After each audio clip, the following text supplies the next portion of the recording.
Hello, আসসালামু আলাইকুম। দেখেন, আমি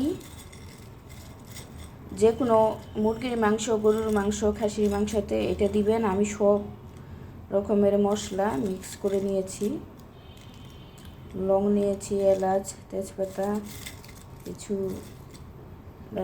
দালচিনি, এগুলো সব মিক্স করে আমি হালকা ভেজে নিব। দেখেন, আমি এখন ভাজবো।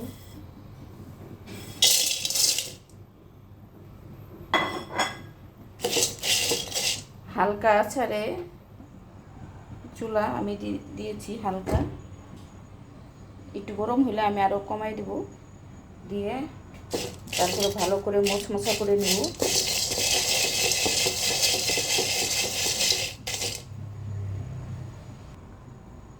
তারপরে হলো যে রাঁধুনি, এটা গুঁড়া করব, রাঁধুনি।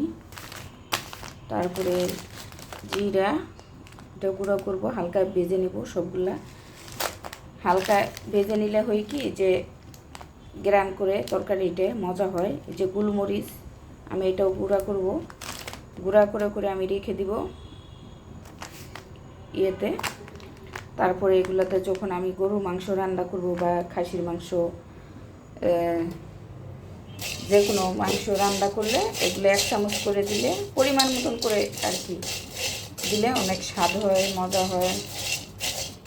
আপনারা ওইভাবে দিবেন। আমি দেখেন গুঁড়া করে নেব সব কিছু। এটা ভাজা হয়ে গেছে, মশমশা হয়ে গেছে। আমি এখন ডালবো।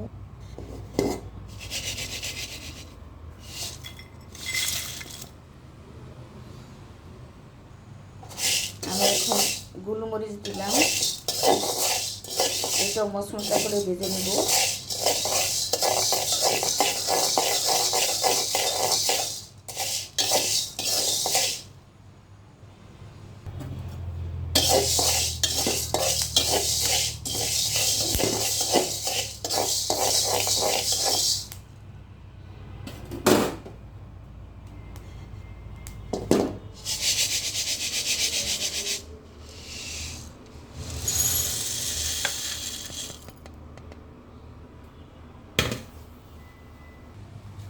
এখন নিয়ে নিব আমি রাঁধুনি।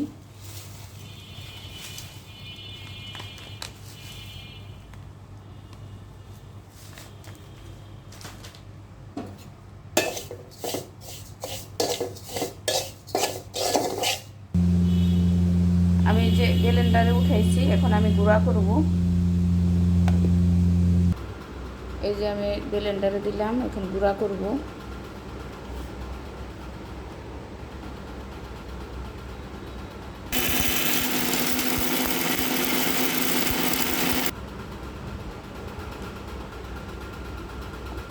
এই যে গুঁড়া হয়ে গেছে।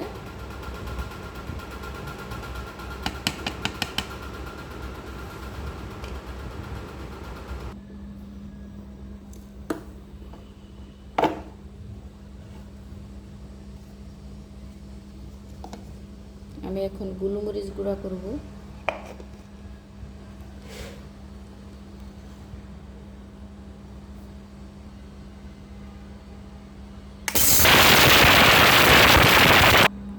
আমি এখন এইভাবেই সব কিছু গুঁড়া করে নিব, যে জিরের গুঁড়ো, রাঁধুনি, সব কিছু গুঁড়া করে নিব। আপনারা এইভাবে গুঁড়া করে নেবেন, তরকারিতে দিবেন।